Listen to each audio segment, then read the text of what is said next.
সম্প্রতি পাকিস্তানের পাঞ্জাব প্রাদেশিক পরিষদের সদস্য সাকিব চাঁধারের বিরুদ্ধে জাতীয় সাইবার অপরাধ তদন্ত সংস্থায় লিখিত অভিযোগ করেছেন পাকিস্তানি অভিনেত্রী মমিনা ইকবাল।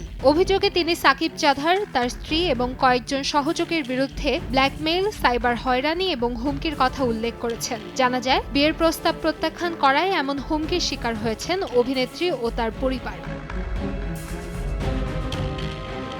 মামলার নথিতে বলা হয়েছে, বিবাহিত হওয়া সত্ত্বেও সাকিব চাঁধার মমিনা ইকবালকে বিয়ের প্রস্তাব দেন। তবে সেই প্রস্তাব প্রত্যাখ্যান করেন অভিনেত্রী। এরপরেই তাকে ব্যক্তিগত ভিডিও পাঠানো হয় এবং বিয়েতে রাজি না হলে ব্যক্তিগত তথ্য প্রকাশ করে দেওয়ার হুমকি দেওয়া হয় বলে অভিযোগ করেন তিনি। তদন্তে সাকিব চাঁধারের সঙ্গে সংশ্লিষ্ট একটি ফোন নম্বর থেকে এসব হুমকির বার্তা পাঠানোর তথ্য পাওয়া গেছে। অভিযোগে আরও বলা হয়, ব্ল্যাকমেইলের উদ্দেশ্যে পাঠানো ভিডিওর প্রমাণও মমিনার মোবাইল ফোন থেকে উদ্ধার করা হয়েছে।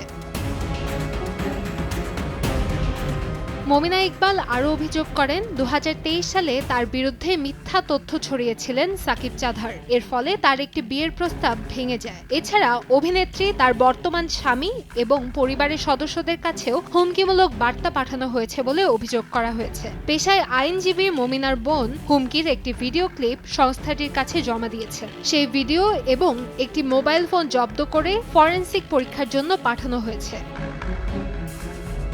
অভিযোগে আরও বলা হয়, সংস্থার কাছে মোবাইল ফোন জমা দেওয়ার আগে সাকিব চাঁধার ফোন থেকে কিছু ডেটা ও অ্যাপ মুছে ফেলেছিলেন। এর আগে মমিনা ইকবাল লাহোরের চুং থানায় সাকিব চাঁধারের বিরুদ্ধে হয়রানি, ব্ল্যাকমেইল এবং প্রাণনাশের হুমকির অভিযোগ নিয়ে যোগাযোগ করেছিলেন। সে সময় তিনি দাবি করেন, বিয়ের প্রস্তাব প্রত্যাখ্যান করার পর থেকে সাকিব বারবার তার এবং তার বাগদত্তার সঙ্গে যোগাযোগ করে হুমকি দিয়েছেন এবং অশালীন ভাষা ব্যবহার করেছেন।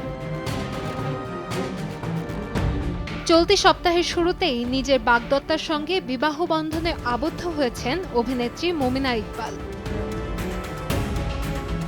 কান্তাময়ী স্নেহা, সময় সংবাদ।